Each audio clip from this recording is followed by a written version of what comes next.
आज से पहली क्लास में मैंने आपको वैसे ही बताया है कि निबंध के बारे में क्या क्या जानकारी रखनी चाहिए, है ना। तो निबंध जो है हमारे विचारों को प्रकट करने का सबसे अच्छा साधन होता है ना। और निबंध का अर्थ होता है सही ढंग से बंधी हुई वाक्य रचना, सही ढंग से बंधी हुई वाक्य रचना। जब हम किसी विषय का स्वाभाविक रूप से अपने विचार को क्रम से प्रकट करते हैं तो ऐसी रचना को हम निबंध कहते हैं। उसमें कुछ ध्यान देने योग्य बातें हैं। पहली बात क्या है कि हम जो विषय चुनते हैं उसको हमको उसकी जानकारी हमें पूरी प्राप्त होनी चाहिए, उसके बारे में हम पूरी जानकारी रखना चाहिए।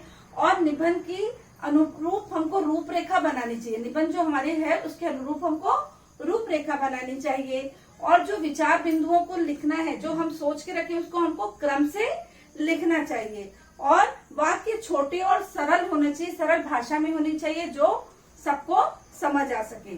और विषय के अनुसार उपयुक्त शब्दों की सूक्तियां, मुहावरे आदि का हमको प्रयोग करना चाहिए। किसमें? निबंध में, ठीक है। और लेख पर ध्यान देना चाहिए और लेख जो है सुंदर होना चाहिए जिससे हमारी जो निबंध है वो बहुत प्रभावशाली लगे। आज हम लिखते हैं दशहरा पर निबंध लिखेंगे। दशहरा का उत्सव सब जानते हैं कि कैसे मनाया जाता है, कब मनाया जाता है, बस उसी को हम उनके बिंदुओं के अनुसार हम लिखेंगे, ठीक है। पहला है भारत में समय समय पर अनेक त्योहार मनाए जाते हैं। भारत में समय समय पर अनेक त्योहार मनाए जाते हैं, जैसे होली, दीपावली, ठीक है, रक्षाबंधन, गणेश पूजा, दुर्गा पूजा, ये सब मनाया जाता है। तो हमारा पहला पॉइंट क्या है? भारत में समय समय पर अनेक त्योहार मनाए जाते हैं, ठीक है। दूसरा है दशहरा भी इनमें से एक प्रमुख त्योहार है। दशहरा भी इनमें से एक प्रमुख त्योहार है। तीसरा नंबर, यह त्योहार अश्विन मास के शुक्ल पक्ष की दशमी को मनाया जाता है। चौथा, इस पर्व को विजयादशमी भी कहते हैं। पांचवा देखेंगे, यह त्योहार धर्म की अधर्म पर और अच्छाई की बुराई पर जीत का प्रतीक है। छठवां पॉइंट देखेंगे, इस दिन श्री राम ने राजा रावण का वध किया था। इस दिन श्री रामचंद्र ने राजा रावण का वध किया था और सीता जी को मुक्त कराया था। आप लोग सभी जानते हैं कि राजा रावण ने सीता माता को क्या कर लिया था? कैद में, मतलब बंदी बनाकर ले गए थे। तो श्री राम ने राजा रावण का इस दिन वध किया था और सीता माता को मुक्त कराया था, ठीक है। सातवां नंबर देखेंगे, दशहरे से 10 दिन पूर्व से स्थान स्थान पर श्री राम की लीलाओं का आयोजन किया जाता है। जगह जगह पे आप देखते होंगे जहाँ पे दशहरा का पर्व मनाया जाता है 10 दिन पूर्व श्री राम की लीलाओं का, है ना, आयोजन किया जाता है।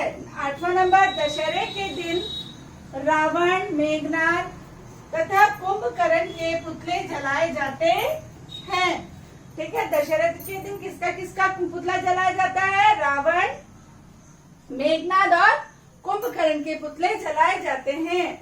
नौवां, श्री राम, लक्ष्मण और वानर सेना की सवारी निकाली जाती है। श्री राम, लक्ष्मण और वानर सेना की सवारी निकाली जाती है। 10वां, राम और रावण का युद्ध होता है ना। लीला में जो रामलीला होती है उसमें राम और रावण का युद्ध होता है। 11वां नंबर, अंत में श्री राम रावण का वध करते हैं। लीला होती है उसमें अंत में श्री राम जी रावण का वध करते हैं। 12वां नंबर, अग्नि बाण द्वारा श्री राम इन पुतलों में आग लगाते हैं। अग्नि बाण से रावण इन पुतलों में आग लगाते हैं। श्री रामचंद्र जी रावण, मेघनाद और कुंभकर्ण के पुतलों में आग लगाते हैं। 13वां नंबर, जब आतिशबाजी व पटाखों से भरे पुतले जलते हैं तो लोग खुशियां मनाते हैं। आप लोग को अच्छा लगता है ना जब दशहरे के दिन जब पुतले जलते हैं और पटाखों से भरे पुतले जलते हैं और लोग उसमें हम खुशियां मनाते हैं। यह पर्व सत्य, धर्म व न्याय की सदैव जीत होती है। यह पर्व सत्य, धर्म व न्याय की सदैव जीत होती है, यह सिखलाता है ना। यह पर्व हमें क्या सिखला रहा है? सत्य, धर्म और न्याय की सदैव जीत होती है। 15वां नंबर, मुझे यह पर्व बहुत पसंद है।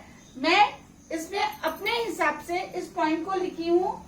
आप और भी लिख सकते हो जो आपको अच्छा लगे और सरल और याद करने में आप लोग को आसानी लगे, लिख सकते हो। क्योंकि दशहरे के बारे में मेरे ख्याल से सभी लोग जानते हैं, दशहरे का पर्व कब मनाया जाता है, क्यों मनाया जाता है। तो आप अपनी सोच के अनुसार सुंदर हैंडराइटिंग में इसको लिखेंगे।